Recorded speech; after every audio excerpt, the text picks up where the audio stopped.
Arthur is asleep, covered in bandages. He slowly opens his eyes and sees his family in front of him. They are concerned about Arthur's health. His mother asks how he is feeling while caressing his head. Arthur replies that he is much better, and he apologizes for always worrying them like this. Ellie tells Arthur that he looks worse than ever. Arthur thanks her for her kind and heartfelt words, and he calls her a foul-mouthed thug of a sister. Ellie sticks out her tongue, and Arthur smiles.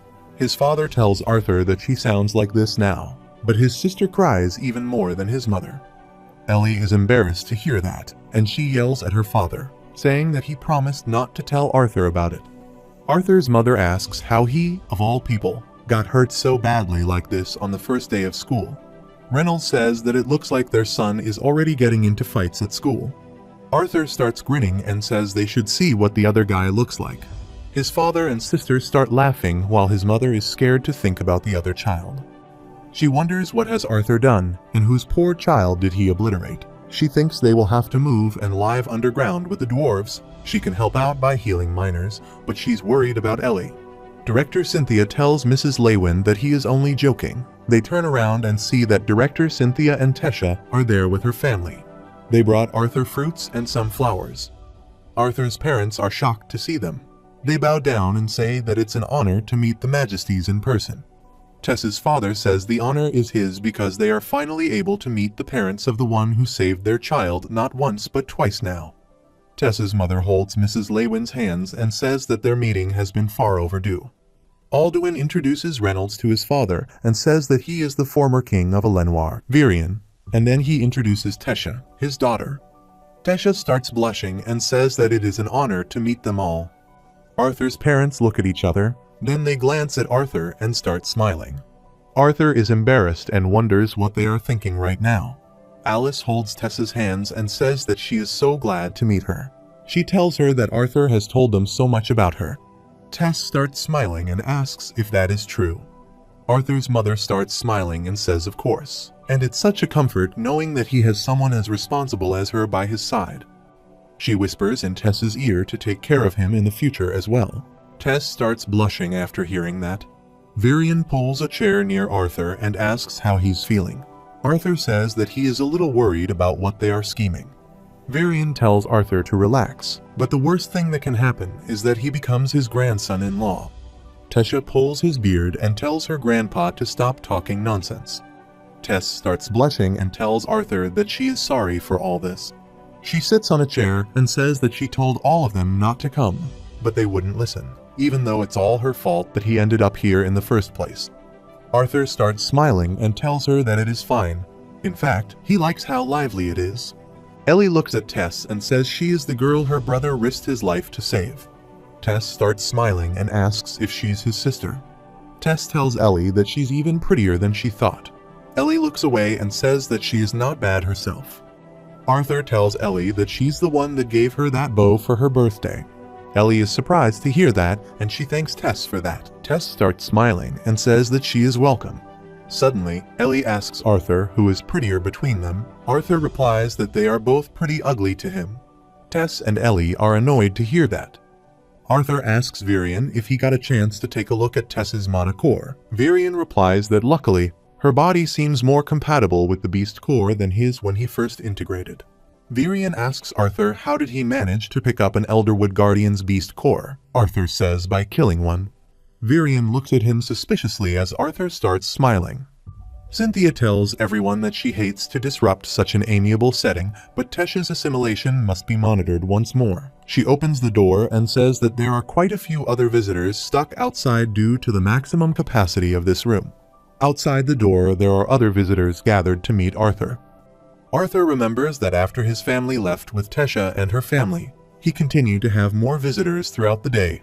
Some came wanting answers for what exactly happened, while others came out of pure concern for his health. Gideon is trying to give Arthur medicine, but he's scared to try.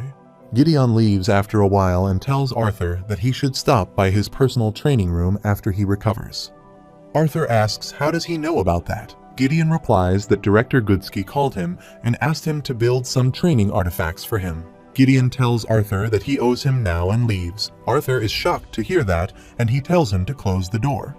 Arthur is about to sleep, but someone else enters the room. Arthur asks what does he want now, but he's surprised to see Tess standing there. Arthur starts smiling and asks if she finished her assimilation session already. Tess says that she is still recovering, so Master Goodsky wanted her to stop early. Arthur says that's probably for the best and asks how's her core feeling and if she has another episode of pain like before. Tess starts smiling. Arthur asks what's so funny, and Tess replies that he almost died and he is still worrying about her. Tess says it was the same back then when he saved her from the bandits. Arthur tries to get up, but he starts feeling pain again. Tess asks if he is okay. Arthur says that it is still hard for him to move, but he will be alright soon.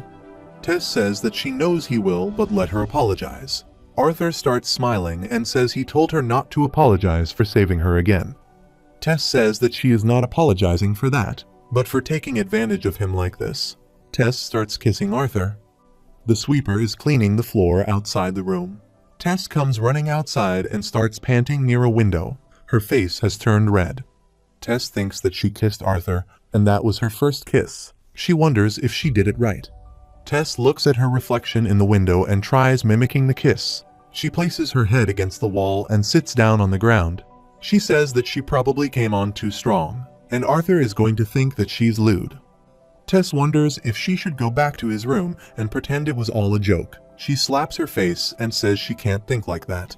Tess thinks that she did the right thing because things would never progress if she left it up to Arthur. She gets up and thinks that he still treats her like a child every time they are around, and besides, who cares if he doesn't like her back? It will be his loss. Tess tells herself that she's a talented mage, smart, and popular too, and not to be conceited. But she's not bad looking either, so it will be Arthur's loss. Tess starts walking towards her room. Sylvie jumps on Arthur's bed and sees that he is in shock. Arthur thinks that he kissed Tesha Iralith, a 13-year-old girl. He wonders if he is a criminal now. He shakes his head and says that he is not because he is in the body of a 12-year-old boy. And in this world, there are plenty of children their age who are getting ready to marry. Arthur smiles and thinks that she is the one who kissed him. He slaps himself and thinks that he is so stupid. He rests his head on the pillow and places his arm on his eyes. He asks Arthur what he's doing. After some time, some students are talking about the new professor who is only a first year. A student says that he heard that he got the spot by beating the professor. Another one asks if he beats the first year, then would he get to be a professor too? Director Goodsky is taking a lift with Arthur and Gideon. She tells Arthur that she heard tomorrow will be his first day of teaching, and if he has enough time to prepare some material. Arthur says considering he just got discharged from the hospital yesterday, probably not, but he'll be able to work things out. Arthur looks at a student practicing inside a room and asks how Tess is doing with her assimilation. Director Goodsky tells him that he can always see her if he is that worried about her. Arthur remembers that he ignored Tess completely the last time and says sure. She tells Arthur that Tesha's assimilation with her grandfather Virion has been going smoothly, but he has to go back to Elenoir soon. They reach outside a door, and Arthur asks if she's going to take over for Virion. Gideon tells them to get the show on the road. Director Goodsky tells Gideon that she didn't think he would be so enthusiastic about this, considering how much he complained about wasting his valuable free time. Gideon replies that he made it a bit of a game to try and dumbfounded this cheeky little brat, thinking this will just about do it. She says that she merely asked for some sturdy artifacts to serve as a training aid for Arthur. Gideon starts grinning as he opens the door and says that he did a lot more than that. Inside the room, there is a fountain and some greenery. There's also a robot with 4 arms. Arthur enters the room and says that it is impressive. Gideon yells at him to look at his artifact, not the room. Director Goodsky says there seems to be quite a bit of mana fluctuations radiating from this. She asks Gideon what that thing is. Gideon says it is kind of her to ask. He tells her that this is the latest and greatest edition of his training operator and blast inductor. It is capable of adjusting its runes and mana barrier output to withstand spells from Initiate and even mid-tier silver mages, and it is called Tobai. Gideon starts cleaning Tobai with his sleeves and says that he has currently set its base specs to level 5, which translates roughly to that of a dark orange core mana beast. Arthur takes off his bracelet and asks if that dummy is about as strong as a yellow core human being. Gideon tells Arthur that Tobai has a solid malagorite iron body, so while the attacks that he'll produce are on that level, his overall durability is even higher. Arthur instantly punches and pierces Tobai's chest. Tobai falls on the ground. Arthur tells Gideon that it looks like they are going to have to raise Tobai's level. Gideon is shocked to see that. Meanwhile, there are a lot of dead monsters inside a dungeon. A soldier steps on the dead body of the monster and asks if they have seen wraith skulls like these before. Another one says they usually don't get this big or this silky gray in color. Lance Baron asks his subordinate if he is certain that no humans, elves, or dwarves have set foot in this dungeon.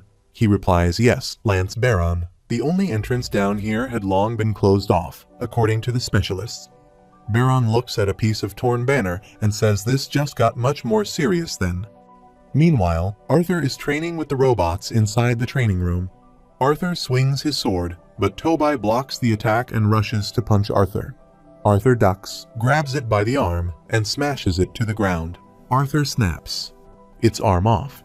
Gideon loses the bet to Director Goodsky. Arthur feels a little pain in his shoulder. Gideon asks if he is actually hurt or if he's conspiring with Director Goodsky. Arthur tells him to give him a break.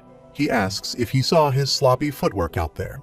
Gideon apologizes and says that he thought he was dancing out there for the King of Sapin. Gideon brings out his diary and asks if he has any feedback this time.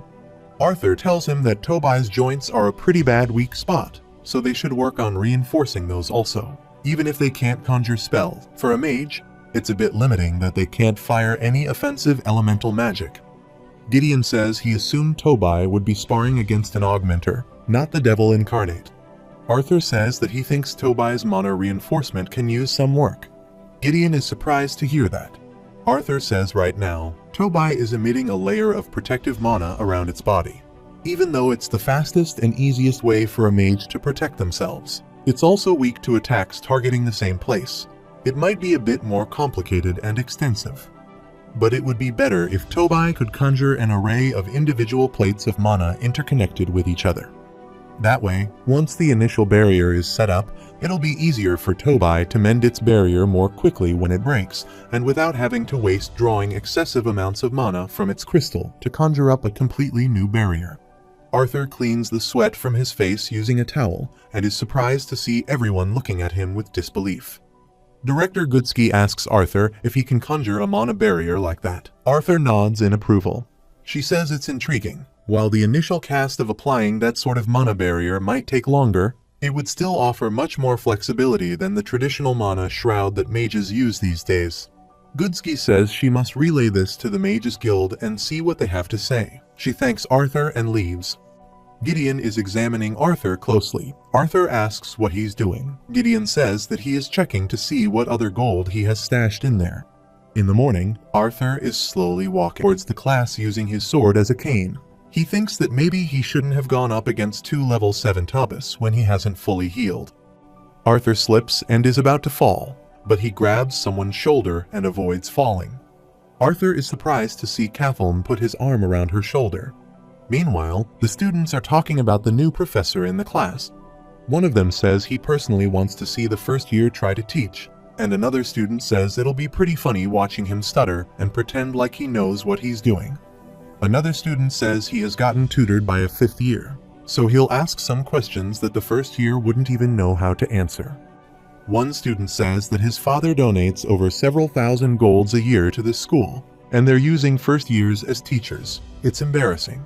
Another student says that he snuck out his dad's precious image recording artifact, so he can show his dad what they're doing with his money. The door opens, and Arthur enters the room with his arm around Cathelm. The students are surprised to see that. Arthur wonders why are they making such a big fuss. He suddenly realizes that Cathelm was a princess. He tells Cathelm that he will be okay on his own now. Cathelm goes to sit down on a desk while Arthur takes the stage and introduces himself. He tells the students that his name is Arthur Lewin, and he's a disciplinary committee member and the son of 2 wonderful mages and a doting bother and their new professor. The students start shouting at Arthur to get out of here because they don't want to waste their time learning from a first year. Arthur thinks that at least they are energetic, and he thinks that this all could have been avoided if Director Goodsky or another professor had come with him. A student jumps in front of Arthur. Arthur asks what he thinks he is doing, and the student replies that he just suddenly feels like he wants to be a professor now, and all he has to do is pummel the instructor to the ground. Everyone starts cheering for the student to beat Arthur. He tells them that it will not take long. Arthur starts releasing his aura and tells the student to sit, but he gets scared and falls to the ground. Arthur tells the students that Director Goodsky did not bother giving him any official documents, but like it or not, he will be teaching this class. If anyone has a problem, then feel free to leave, and he'll even allow them to be placed into another class of their choice. However, if any of them are even a tiny bit curious as to how this little boy with a limp got to become a professor at the most prestigious magic academy in Dicathan, then he encourages them to stay and learn. Arthur asks the student if he's going to stay there on the ground. He tells him to either leave or go back to his seat. He gets up and apologizes to Arthur and quickly goes to his seat. Everyone starts sweating, and there is a pin-drop silence in the class. Arthur thinks that it looks like they have a full class today. Arthur turns around and says that since this is a practical mana manipulation class, he will ask a practical question. Arthur asks what the best way to utilize mana from the surrounding atmosphere is. A student tells Arthur that mana is best utilized by absorbing the mana formed in the atmosphere into the mana core, where it can be condensed and purified for use when spells or techniques are cast. Arthur smiles and says that is good. He tells them that, as they all know, the difference between augmenters and conjurers lies in the fact that augmenters mostly use the mana in their cores via their mana channels. Conjurers, meanwhile, utilize the mana directly from the surrounding atmosphere via their mana veins. Arthur asks why both types of mages have to meditate and absorb mana if only the augmenters primarily utilize the mana they absorb into their core. The same student with a ponytail raises their hands and says that is because, while conjurers rarely incorporate mana into physical attacks, they still need to use their own mana to manipulate the mana in the atmosphere in order to form the spell. Arthur says that is right. What conjurers are doing is essentially using their own mana that they've coded with a specific spell so that the ambient mana knows how to behave. That being said, if conjurers inherently use less mana in their spells than augmenters do, he asks if the color of a mage's mana core a truly accurate way of measuring their level. Arthur tells everyone that he is going to need 6 volunteers who have elemental affinities to come down to the stage and line up. He wants conjurers to his left and augmenters to his right. 6 students arrive in front of Arthur. He tells them that for this exercise, he wants everyone to initiate the most basic spell of their affinity, and conjurers can't use a wand. The students did exactly that and used their spells to conjure fire, air, water, and earth. Arthur tells augmenters to launch their spells, and he tells conjurers to absorb the spell back into their hands. Everyone is shocked to hear that as Arthur starts smiling. Everyone starts to do it according to Arthur's instructions, but they failed. Arthur looks at Kathleen and thinks that she's close to getting it. A student says this is stupid and asks Arthur what's the point of absorbing back a spell they already prepared and conjured. Another student has rocks attached to his head. He says they all know only high-level augmenters can cast long-distance spells. Arthur uses a long-distance wind magic spell. A student asks if they are supposed to be impressed by that, when most augmenters can do that once they reach orange stage. Arthur says it's true that it's not hard. He uses the same attack again with increased intensity, and there's a large crack in the wall. Arthur asks if they have seen any augmenters do that at the orange stage. Everyone is surprised to see that. Arthur says that he can't accurately demonstrate what happens when conjurers are able to absorb spells they invoke, but trust him, it will only help them. Arthur sits on the floor and says those who want to try, they should come down. After the class is over, Sylvie is resting on Arthur's head. He asks Sylvie how did he do in the class. Sylvie tells him that she doesn't know she was sleeping. Arthur sits on the bench outside and says that this is the good thing about being a professor. He can end class as early as he wants. Sylvie tries to catch a butterfly, but she falls down and Arthur starts laughing. Kathleen arrives there and asks Arthur if this seat is taken, and he replies yes, it's. Kathleen is annoyed to hear that. Arthur says that he is kidding. Kathleen sits beside Arthur. Arthur thinks that he can never tell what this girl is thinking. She tells Arthur that it was a good lesson. Arthur thanks her, and there's an awkward silence between the two. Arthur wonders if that is all she has to say. Kathleen suddenly turns her head towards Arthur, He gets startled, but Kathleen tells Arthur that there's something she has been meaning to tell him for a while now. Arthur wonders if Kathleen is going to profess her love for him, too, and he ultimately succumbs to Arthur Lewin's unique and acquired taste. He wonders if he will be the cause of a civil war between the two races. Kathleen bows her head and says, please accept her deepest apology on behalf of her family for what happened with Sebastian at the auction house, for how her father behaved afterward, and for her brother's blunder both in the alleyway and now. Kathleen looks up and sees that Arthur is pulling his cheeks. She asks what he's doing. He tells her that he is humbling himself. Arthur says that he is surprised that she is still bothered by things that happened over 4 years ago. Kathleen says while she had always looked up to her father, in many ways, he had disappointed her that day. Arthur tells her that she doesn't need to be apologizing for them. She says that she felt it was necessary since they are friends. Arthur smiles and asks if they are friends. Kathleen says that she was told by her brother that sharing skinship is only done with friends. Arthur is startled to hear that. Kathleen thinks that she had grown up blaming her lineage, her magical prowess, and when her physical appearance for robbing her of her freedom. Yet, how can a boy so talented and sought after, so scrutinized and judged, be so bright? Kathleen laughs a little, and she quickly puts her hand on her mouth. Arthur asks if the literal ice princess just laugh. Kathleen turns her head and says his lesson was very interesting today, and she asks how the outcomes of the 2 wind bullet spells turned out so different. Arthur asks if that is why she came up to him, and if this was her true motive all along. Catherine says no, that was never her intention. Arthur gets up and says, relax, princess. He was only joking. He winks at her and says it'd be even more unfair if he gave his brightest student an advantage and leaves. Kathleen starts smiling. She looks down and sees that Sylvie is laughing at her. After some time, during Gideon's class, Emily asks Arthur if he got hurt on the first day of the class. Arthur replies that he is mostly fine now. Gideon is annoyed to hear them talk. He throws a chalk towards them and it hits Emily on her head. Gideon asks Emily to please enlighten the class as to the primary components of a basic light-producing artifact. Emily stands up and says the basic light-producing artifact is made up of the Foundation Crystal, Florentine, found abundantly near the outskirts of Sapin and also in the Kingdom of Darv. After Florentine is refined, it will constantly let out a dim light in order to control the output of the ore. Gideon interrupts her and says, okay, that's enough. He just asked for the material. After the class, Arthur and Emily are walking together. He feels a little pain in his shoulder and says that Geezer already assigned them a project. Emily tells Arthur that she already have a couple LPAS she made for fun. He can have one if he wants since he missed a few days of classes. Arthur is excited to hear that and says that she is a lifesaver. Emily tells him that they're just lying around in her dorm anyway. Sylvie tells Arthur to do his own work, and Elijah comes running and tells Arthur that Director Goodsky is calling for him. Arthur tells Elijah that she is Emily, and he introduces Elijah to Emily. They both shake hands and start smiling after saying that it is nice to meet each other. Elijah tells Arthur that Director Goodsky asked him to make sure he heads to the training room. Arthur says he got it and takes his leave. Arthur tells them to get acquainted and that he'll see them later. Arthur goes inside the training room and sees that Tess is sitting there and she's meditating.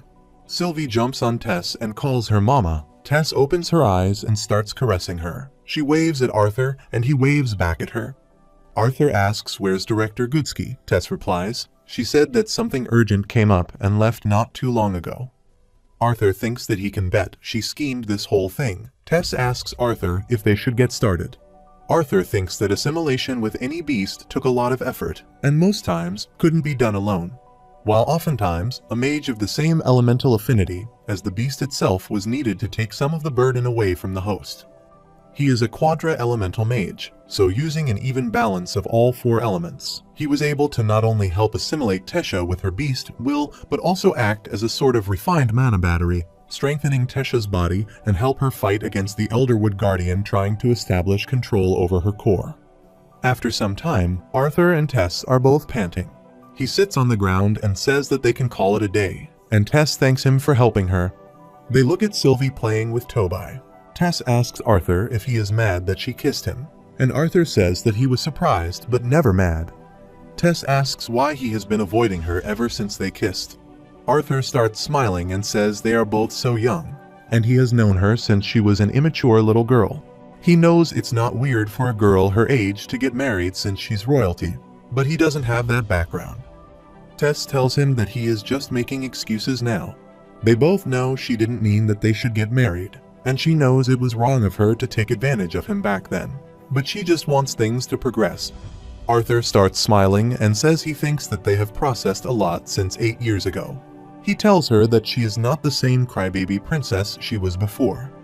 Tess is furious. She gets up and says that is enough.